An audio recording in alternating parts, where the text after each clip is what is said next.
Today we are going to review this 50mm tilt lens and we'll also discuss a bit about tilt shift photography. So let's dive in.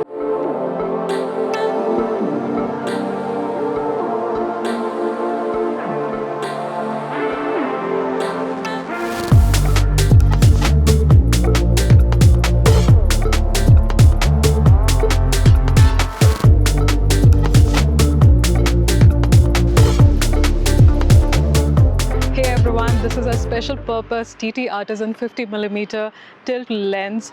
It is not a general purpose lens but a very specialized lens which you will use to create a miniature effect. We'll see in this video if it's really worth investing in a tilt shift lens, and also we'll review this lens. The TTArtisan 50mm tilt lens is a manual all-metal lens designed for full-frame mirrorless cameras. It's available for Sony, Nikon, Canon, Fuji and Leica mounts. This lens is a budget lens and currently priced at around 20,000 rupees or 230 USD. The build quality of this is quite impressive. It is all metal construction. Even the front cap is metal. For years, I have been fascinated by a tilt shift lens, and this Nikon tilt shift lens was the first lens which I really wanted to have, but it was out of my budget. When TTArtisan released this much affordable lens, I had to give it a try. Remember, this lens is a complete manual lens, and I'm also going to show you a few tricks in terms of how you can use this lens effectively. A tilt lens like this one has two axes. One is to tilt your lens, which can be tilted around plus minus 8mm, and the other one is to choose the angle of your focus, which rotates 360 degrees. The tilt mechanism is controlled by two knobs. The black knob lets you tilt the lens, and the silver knob lets you rotate the angle, which will help select your focus plane. For example, if you choose 0, 90, 180 or 270 degrees, it selects your focus plane as horizontal and vertical. Any angle in between will give you a diagonal line of focus. It is important to note that this lens only offers tilt functionality. It lacks the shift capability found in traditional tilt shift lenses, which limits its usefulness for architecture perspective correction.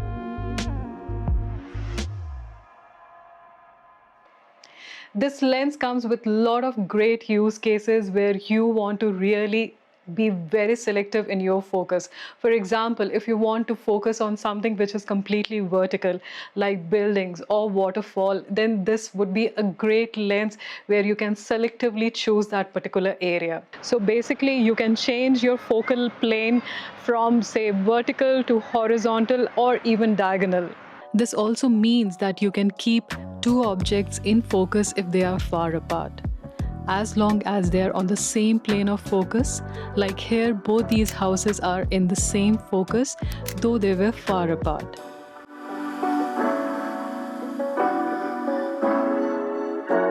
So by creatively working with these two axes, you can choose your own focal plane and you can decide where focus has to be. This is definitely going to come with some practice.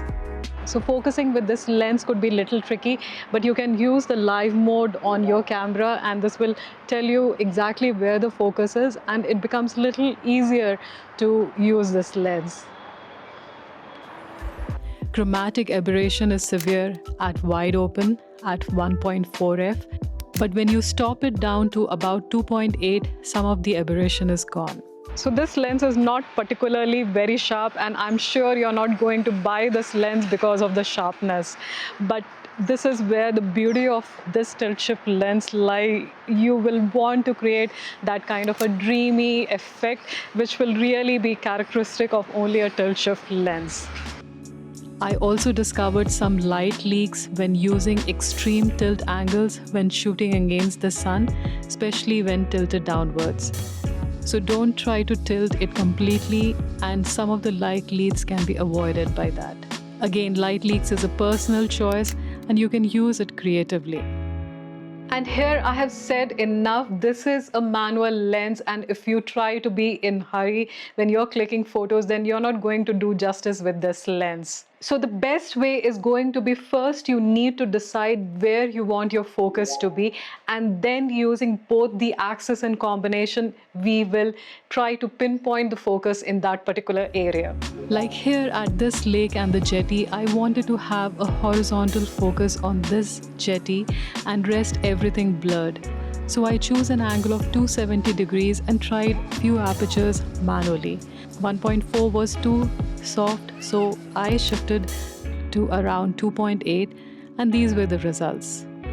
Before we get into this section, I would really like to quickly mention, please do consider subscribing to my channel. It requires a lot of effort to make these videos, and you showing up to view these videos really helps me and encourages me a lot. And thank you to every one of you who have already subscribed. Now back to the video. This lens is really good and you can use it for a lot of different kinds of genres. One of the best genres which I can think about is the city escapes.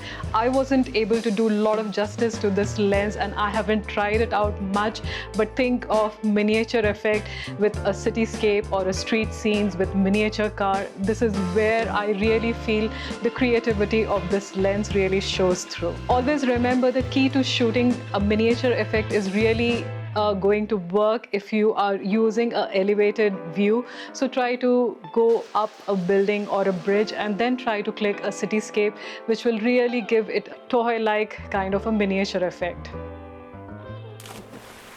For portraits, it's also going to be a very experimental lens, and I would say you can try it out for portraits where you really want to have a selective focus. So for example, you want to choose the focus only on the eyes and blur out everything else. I'm also going to show you some examples with this in the field. In portrait photography, you can create impossible focus effects like selectively focusing, say, on the eyes only.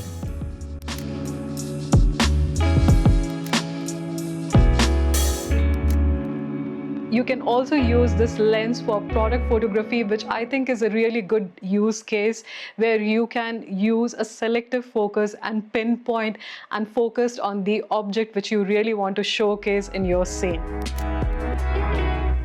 So this lens effectively is not going to be your first choice for any genre of photography. It may be your second, third, or maybe even fourth lens of choice. But I feel this lens is going to allow you to slow down and think about your photography as a whole and then decide on your photograph. But if you're someone who heavily relies on autofocus and really want to create very sharp images, then definitely this lens is not going to be for you. But if you're interested in creating dreamy kind of look and also give a surreal creative look to your photos, then definitely do give this lens a try. So what do you think? Have you ever tried a tilt shift lens or are interested in this kind of photography? Do drop me a comment below. I would love to hear views from you. I will see you in another video. Till then, bye, happy clicking.